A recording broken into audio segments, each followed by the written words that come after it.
দৈনিক প্রথম আলোর প্রধান শিরোনাম পণ্য পরিবহনে খরচ বাড়ছে। এটি তেলের মূল্যবৃদ্ধির প্রভাব নিয়ে প্রথম আলোর প্রতিবেদন। এই খবরে বলা হচ্ছে মূল্যস্ফীতি বাড়তেও পারে, নাও বাড়তে পারে। জ্বালানি তেলের দাম যতটুকু বেড়েছে সেটি বেশি নয়, এমনটি বলেছেন আমিন খসরু মোহাম্মদ চৌধুরী, যিনি অর্থমন্ত্রী। পাশাপাশি আরেকটি খবরে প্রথম আলো জানাচ্ছে তেলের মূল্যবৃদ্ধির পর সরবরাহ বাড়ালো বিপিসি। এই খবরে বলা হচ্ছে যে 15 থেকে 20 টাকা তেলের দাম বাড়ানোর পরও মানুষের ভোগান্তি যায়নি এবং গতকালও মানুষকে ঘন্টার পর ঘন্টা লাইনে দাঁড়িয়ে তেল কিনতে হয়েছে এবং এরপরে সরবরাহ বাড়ানোর একটি সিদ্ধান্ত জানিয়েছে বিপিসি। জ্বালানি নিয়ে আরও দুটি সংবাদ রয়েছে প্রথম আলোর প্রথম পাতাতে। একটি শিরোনাম পাম্পগুলোতে কৃত্রিম তেল সংকট তৈরি হচ্ছে, এটি জ্বালানি মন্ত্রী গতকাল সংসদে অভিযোগ করেছেন। আরেকটি খবরের শিরোনাম এ মাসে দুবার বাড়ল এলপিজির দাম। হাম পরিস্থিতি নিয়ে প্রথম আলোর প্রথম পাতার যে খবর সেইটির শিরোনাম কিট সংকটে হাম পরীক্ষা কম হচ্ছে, শনাক্তও কম। এই খবরে প্রথম আলো জানাচ্ছে দৈনিক পরীক্ষার সক্ষমতা রয়েছে 300 থেকে 400টি এবং কিট স্বল্পতার কারণে দৈনিক পরীক্ষা হচ্ছে 120টি। আন্তর্জাতিক পরিস্থিতি নিয়ে যে খবরটি প্রথম আলো প্রথম পাতাতে ছাপিয়েছে তার শিরোনাম বৈঠক নিয়ে অনিশ্চয়তা কাটেনি, তবে প্রস্তুতি নিচ্ছে পাকিস্তান। এটি ইরান যুক্তরাষ্ট্র বৈঠক নিয়ে তাদের খবর। এই খবরে বলা হচ্ছে ইরান জানিয়েছে দেশটির বন্দর ঘিরে মার্কিন অবরোধ বজায় থাকলে তারা কোনো প্রতিনিধি দল পাকিস্তানে পাঠাবে না। প্রথম আলোর শেষ পাতার একটি খবর, মোহাম্মদপুরে বসবে সিসি ক্যামেরা। এটি অপরাধ বিষয়ক খবর। এই খবরে প্রথম আলো জানাচ্ছে ঢাকার মোহাম্মদপুরে নজরদারি বাড়াতে পুরো এলাকা সিসি ক্যামেরার আওতায় আনার উদ্যোগ নিয়েছে ঢাকা মহানগর পুলিশ। দৈনিক সমকালের প্রধান শিরোনাম পণ্য পরিবহন ও যাতায়াতে খরচ বাড়ছে। এই খবরে সমকাল জানাচ্ছে আজকে বাস ভাড়া বাড়ানোর বিষয়ে সিদ্ধান্ত হতে পারে এবং প্রতি কিলোমিটারে 22 পয়সা বাস ভাড়া বাড়তে পারে, এমনটিও বলছে সমকাল। এছাড়া লঞ্চ যে ভাড়া সেই ভাড়াও 42% বাড়ানোর প্রস্তাব করেছে মালিকরা। পাশাপাশি আরেকটি খবরে সমকালের শিরোনাম দুঃসময়ে কৃষকের কাঁধে খরচের ভারী বোঝা। এই খবরে বলা হচ্ছে যে ডিজেলের মূল্যবৃদ্ধির প্রভাবে সেচ এবং সেচ যন্ত্র নির্ভর প্রায় 16 লাখ মেশিন রয়েছে। এতে প্রতি বিঘায় 300 থেকে 600 টাকা খরচ বাড়তে পারে এবং মোট যতগুলো পাম্প রয়েছে তাতে বাড়তি ব্যয় হবে প্রায় 1300 কোটি টাকা। সমকালের প্রথম পাতার আরেকটি খবর ভোজ্য তেলের বাজারে ইঁদুর বিড়াল খেলা। এই খবরে বলা হচ্ছে খোলা তেলে বাড়তি 22 টাকা গুনতে হচ্ছে এখনই এবং ডিলারদের দাবি সরবরাহ কম এবং কোম্পানি বলছে যে সরবরাহ স্বাভাবিক। জ্বালানি পরিস্থিতি নিয়ে আরেকটি খবর রয়েছে সমকালের প্রথম পাতাতে 17 দিনে সিলিন্ডার গ্যাসের দাম বাড়ল 599 টাকা। আইসিইউর সিরিয়াল যখন এলো গৌরী তখন শ্মশানে। হাম এবং হামের উপসর্গ নিয়ে মৃত্যুর যে সংবাদ সমকাল ছাপিয়েছে সেই সংবাদের শিরোনাম এটি। এই খবরে বলা হচ্ছে রাজশাহী মেডিকেল কলেজে হামের উপসর্গ নিয়ে চিকিৎসা নিতে আসা 6 মাস বয়সী শিশু গৌরীকে নিবিড় পরিচর্যা কেন্দ্রে ভর্তির পরামর্শ দিয়েছিলেন চিকিৎসকেরা, তবে সাথে সাথে আইসিইউতে জায়গা পায়নি গৌরী, তাকে অপেক্ষমান রাখা হয়েছে এবং সিরিয়াল যখন তার এসেছে তখন সে আসলে আর বেঁচে নেই। এই খবরে সমকাল আরও জানাচ্ছে সারা দেশে আজ থেকে হামের জরুরি টিকাদান কর্মসূচি শুরু হচ্ছে। সমকালের শেষ পাতার খবরের শিরোনাম হুমকিও দিচ্ছেন, পাকিস্তানে প্রতিনিধিও পাঠাচ্ছেন ট্রাম্প। এটি পাকিস্তানে ইরান যুক্তরাষ্ট্র দ্বিতীয় দফা সংলাপ নিয়ে সমকালের প্রতিবেদনের শিরোনাম। আরেকটি খবরে সমকাল জানাচ্ছে তিতাস গ্যাস ফিল্ডে নতুন কূপ খনন শুরু, দৈনিক যুক্ত হবে 15 মিলিয়ন ঘনফুট গ্যাস। ভুতুরে ঋণের বোঝা রেখে মারা গেলেন রাসেল। এই শিরোনামে সমকাল শেষ পাতায় একটি খবর ছাপিয়েছে, তাতে বলা হচ্ছে চট্টগ্রামের পটিয়া এলাকার বাসিন্দা রাসেল আহমেদ কখনো ব্যাংকে যাননি, তার কোনো ব্যাংক হিসাবেও নেই, অথচ ইউনাইটেড কমার্শিয়াল ব্যাংকে 9,27,00,000 টাকার ভুতুরে ঋণের বোঝা রেখে তিনি মারা গেছেন। দৈনিক আজকের পত্রিকার প্রধান শিরোনাম জ্বালানির জ্বালা ঘরে বাইরে। এই খবরে আজকের পত্রিকা বলছে যে মূল্যবৃদ্ধির প্রভাব বিভিন্ন খাতে পড়তে চলেছে এবং এই প্রভাবের কারণে বিভিন্ন খাতে এক ধরনের অস্থিরতা তৈরি হয়েছে। যেমন উৎপাদন খরচ বাড়ছে, পরিবহন ব্যয় বাড়ছে, পণ্যের বাড়তি দাম পড়বে ভোক্তার ঘাড়ে, এমনটাও বলা হচ্ছে আজকের পত্রিকার এই প্রতিবেদনে। এবং এতে আরও বলা হচ্ছে মূল্যস্ফীতি বেড়ে যাবে এবং গতি কমবে অর্থনীতির। আজকের পত্রিকা জ্বালানি সংক্রান্ত বেশ কয়েকটি খবর ছাপিয়েছে তাদের প্রথম পাতাতে। আরেকটি খবরের শিরোনাম বাস লঞ্চ ভাড়া বাড়াতে মালিকদের তোড়জোড়। অন্য আরেকটি খবরের শিরোনাম জ্বালানির দাম বাড়লেও পাম্পে ভিড় কমেনি। পাশাপাশি গতকাল সংসদে জ্বালানি নিয়ে কথা বলেছেন জ্বালানি মন্ত্রী, সেই খবরটির শিরোনাম কালোবাজারি এবং মজুতে জ্বালানির কৃত্রিম সংকট। এটি সংসদে জ্বালানি মন্ত্রী অভিযোগ করেছেন। সংসদে জ্বালানি বিষয়ে আরও কথা হয়েছে, সেটিরও আলাদা একটি খবর ছাপিয়েছে আজকের পত্রিকা। জ্বালানিতে বিস্ফোরণ ঘটলে দায়ী সরকার, এই শিরোনামে। এলপিজির দাম বাড়ানো হয়েছে, সেই খবরটিও আজকের পত্রিকা তাদের প্রথম পাতাতে জ্বালানি সংক্রান্ত খবরেই পাশাপাশি ছাপিয়েছে। শিরোনাম 12 কেজি এলপি গ্যাসের দাম 17 দিনে বাড়ল 599 টাকা। হাম পরিস্থিতি নিয়ে আজকের পত্রিকা যে খবরটি ছাপিয়েছে তার শিরোনাম সারা দেশে হামের টিকা দেওয়া শুরু আজ, আরও 4 জনের মৃত্যু।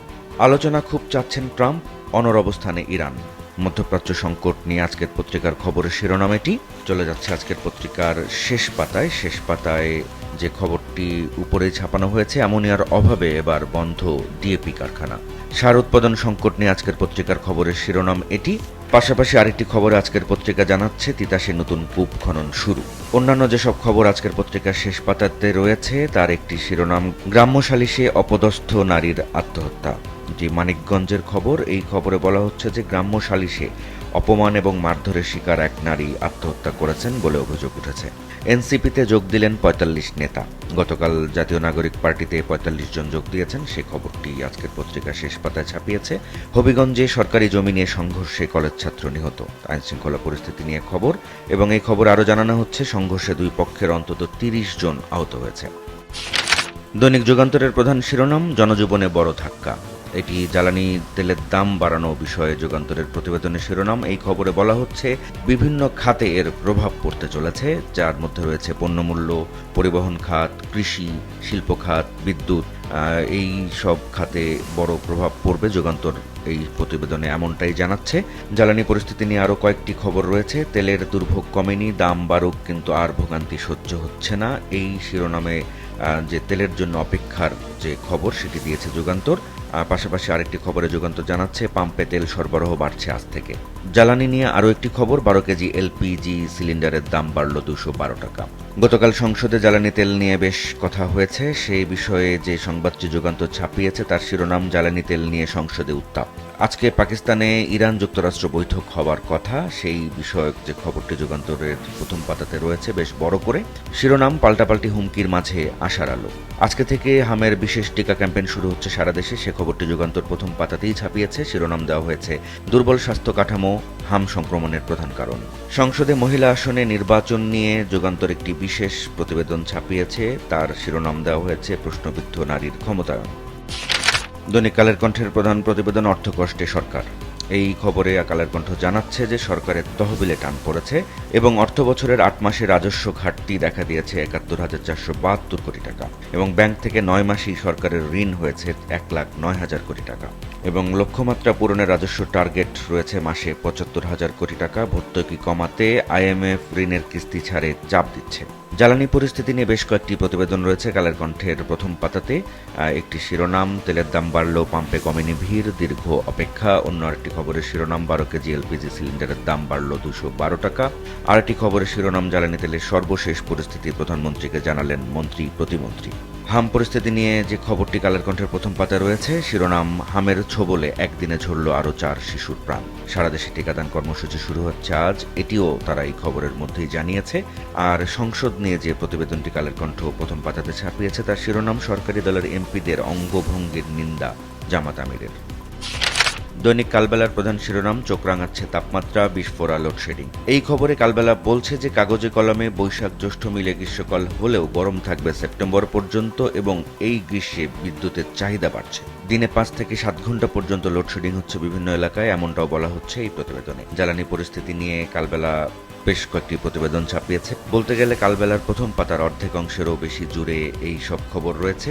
একটি শিরোনাম জ্বালানি তেলের মূল্যবৃদ্ধি বাড়াবে খরচের চাপ, এবং তাতে কালবেলা বলছে যে ক্ষুদ্র এবং মাঝারি উদ্যোক্তারা বেশি চাপে পড়বেন, গণপরিবহনের ভাড়া বাড়বে, নিত্যপণ্যের দামে প্রভাব পড়বে, মূল্যস্ফীতিতে চাপ বাড়বে, কৃষিতে সেচের ব্যয় বাড়বে। পাশাপাশি আরেকটি খবরে কালবেলা বলছে বাস ভাড়া কত বাড়তে পারে সিদ্ধান্ত আজ। তেল বিদ্যুৎ নিয়ে সংসদে বেশ উত্তেজনা ছিল গতকালকে, সেই খবরটি তেল বিদ্যুতের উত্তাপ সংসদে এই শিরোনামে ছাপিয়েছে কালবেলা। তাতে বলা হচ্ছে যে নবীন ফারহানা প্রশ্ন করেছেন যদি জ্বালানি সংকট না থাকে তাহলে লম্বা লাইন কেন। আর কাপাসিয়ায় 10-12 ঘন্টা লোডশেডিং হচ্ছে, সেচ ব্যবস্থা ভেঙে পড়েছে, এটি সালাউদ্দিন আইয়ুবী বলেছেন। জ্বালানি মন্ত্রী দাবি করেছেন যে পাম্পগুলোতে কৃত্রিম তেল সংকট তৈরি হচ্ছে, এমনটিও জানিয়েছে কালবেলা এই প্রতিবেদন। আইএমএফ এর শর্তে নয়, ভর্তুকি কমাতেই জ্বালানির দাম বৃদ্ধি, এমনটি অর্থমন্ত্রী গতকাল দাবি করেছেন। এই শিরোনামেই কালবেলা এই খবরটি ছাপিয়েছে। পাশাপাশি আইএমএফ সংক্রান্ত আরেকটি খবর রয়েছে, আইএমএফ এর শর্ত পূরণে 6 লাখ কোটি টাকা রাজস্বের লক্ষ্য নিয়েছে এনবিআর। এই শিরোনামেই খবরটি ছাপানো হয়েছে। আগামী অর্থ বছরের যে বাজেট, সেই বাজেট। ইসলামী ব্যাংক উত্তপ্ত হয়ে উঠেছে, কালবেলা ফের উত্তপ্ত ইসলামী ব্যাংক, এই শিরোনামে এই খবরটি ছাপিয়েছে। তাতে বলা হচ্ছে যে পাল্টাপাল্টি সমাবেশ হয়েছে দুই গ্রুপের মধ্যে। এক গ্রুপ যারা গ্রাহক সমন্বয় পরিষদ তারা এস আলমকে গ্রেপ্তারের দাবি করেছে এবং আরেক গ্রুপ যারা চাকরিচ্যুত তারা এস আলমকে মালিকানা ফেরত দিয়ে চাকরি পুনর্বহালের দাবি জানিয়েছেন এবং এই নিয়ে পাল্টাপাল্টি সমাবেশ হয়েছে। কালবেলার শেষ পাতার খবর, ধারাবাহিকভাবে কমছে এসএসসি পরীক্ষার্থী। কাল থেকে এসএসসি পরীক্ষা শুরু হচ্ছে। এই পরীক্ষার আগে তারা এই খবরটি ছাপিয়েছে যে এসএসসি পরীক্ষার্থী কমে যাচ্ছে। চট্টগ্রামে সিআরবিতে হাসপাতাল স্থাপন নিয়ে আবারও উত্তাল পরিস্থিতি তৈরি হয়েছে, সে খবরটিও কালবেলার শেষ পাতাতে রয়েছে। ব্যাংকের ঋণ খেলাপি নিয়ে যে খবর রয়েছে কালবেলার, তার শিরোনাম, রাজনৈতিক ব্যবস্থার অংশ হয়ে গেছে ঋণ খেলাপিরা।